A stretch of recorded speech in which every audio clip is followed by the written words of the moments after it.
Hello, Sports Recap fam. Here to talk about the Virginia Tech game. It's been a while. This analysis is coming later than I would like, but here we go. As you know, UNC did win 48-34 this Saturday in the whiteout game. Really one of the best home games I've been to in my 4 years here at UNC. And definitely the best noon slash 12:30 game I've been to in my Carolina career. Um, The funny part about this game was that Virginia Tech led for no more than about 15 seconds. They led this game for the duration of the very next play, the Sean Tapley kickoff return for touchdown. And UNC really never looked back after that. Let's start with the offense. Offense had 533 yards. That's total offense. They got what they wanted, when they wanted it, where they wanted it. All over the place, all game long. After a slow start and a couple 3-and-outs, the offense clicked it into gear and they were moving, and VT could not stop it. Whether they were covering, doing coverage, or whether they were blitzing like crazy, they couldn't stop anything. Big part right here was 339 yards on the ground. Of course, Gio Bernard was responsible for 262 yards of those 339. He had a field day. He was a workhorse. He played his behind off. He made a huge statement all about himself. And there's also AJ Blue, which is AJ Blue really impressed me this weekend. You got him in the space, and he was shaking people out, and he was all over the place. He was very impressive. He didn't have the yards of Gio, but he was very impressive in space, which I didn't really expect of AJ Blue. Romar Morris went out there and did his thing. We even had plays while Marquise Williams out there doing the option, making VT have to honor the option. So we got exactly what we wanted rushing. Passing, Quinshot Davis continues to mature as a freshman, a true freshman. He's always there on crucial downs. When it's third down long or third down and medium and it's time for us to convert, Quinshot Davis is always the one who seems to get the reception. Look out for him. That's offense. Defense allowed 394 yards on Saturday, and 354 of those yards were passing. But on the flip side, only 40 of those yards were rushing. So what really happened was our game plan against Virginia Tech was executed extremely well, because it's always been Virginia Tech's and Frank Beamer's MO to rush. He likes to run first mentality, and that's what he did. We took it away from them. Only 40 yards on the ground, and a lot of those really didn't come from their running backs. It came from Logan Thomas early on in the game. The secondary job of stopping the rushing was containing Logan Thomas, which the defense did. After allowing that early touchdown where Logan Thomas was wide open, we didn't really see a lot of Logan Thomas running around that entire game. He was running the pass, and Logan Thomas did have a great day passing. 354 yards. But we knew that Virginia Tech was not going to beat us passing the football. That's just not their motto. And what happened Saturday was Virginia Tech in a snapshot. Because Logan Thomas has moments where he can pass right over you and get touchdowns. I think he had 2 long touchdowns Saturday. But he also has moments where people are pressuring him and the ball just goes into the ground, which there were also a lot of those, and the offense could not move. So defense did its job.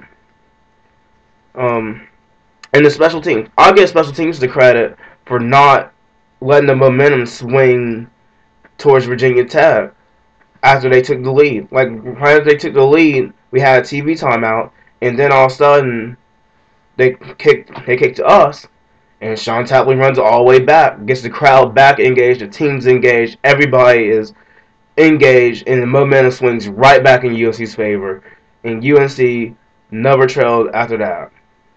So give them some credit. And while VT also had a kickoff return for a touchdown, the difference between the two was that in ours, Sean Tapley made people miss, because his decision to run north-south instead of running east-west evaded like 2 people alone. Versus the other guy, you can check the replays. We couldn't get out of our own way for tackling that guy. But it is what it is, because Virginia Tech was down by a ton at that point, and it was really irrelevant because we knew they weren't stopping us. So, credit to all 3 phases. They did a darn good job. Coming up this Saturday is Miami, ESPNU game, 2:30. Let's just throw some statistics out at you. The lowest amount of points Miami scored has allowed against a FBS opponent is 32 in week 1 against BC. Last 3 weeks, they have allowed 36 points against Georgia Tech, 37 points against NC State, and 41 points against Notre Dame this past weekend. Even more shocking is the fact that they've allowed 224 yards rushing against NC State a couple weeks ago, and last week they allowed 376 yards rushing to Notre Dame. So, just looking at those stats alone, offense is going to get whatever they want, whenever they want it, if they play very smart, fast, and physical. They come out, limit the penalties. Penalties was a concern last week. We had like 112 yards of penalties. We limit those. Offense is going to get what they want, when they want it. So, definitely look for that.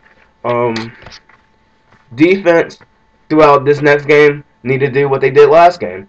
They need to stay active, fly around throughout the game. If they give up a big play, shake it off and move on, because you're probably going to make a key play later.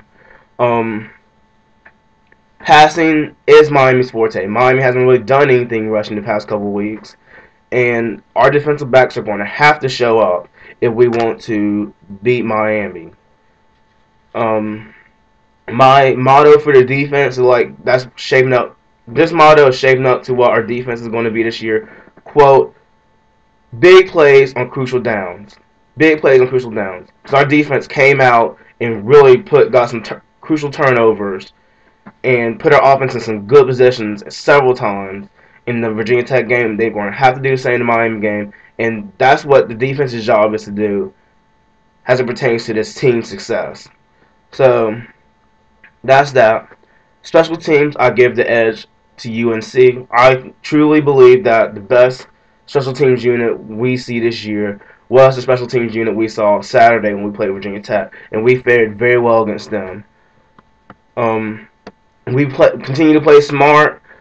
Special teams will definitely help out the offense and defense in terms of field position and help our team towards success. That's pretty much all I have to say. I'm not going to ride this Virginia Tech game too high. We're searching for consistency here.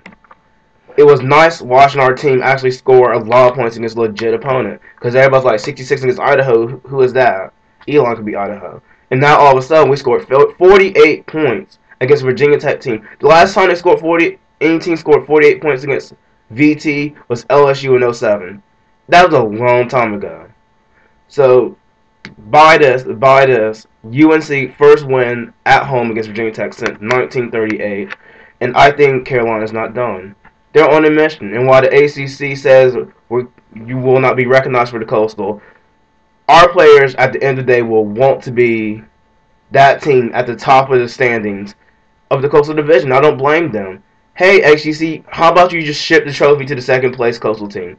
Because this North Carolina team is going to definitely play week in and week out. That's all I have to say. Signing off, Jonathan Atkinson.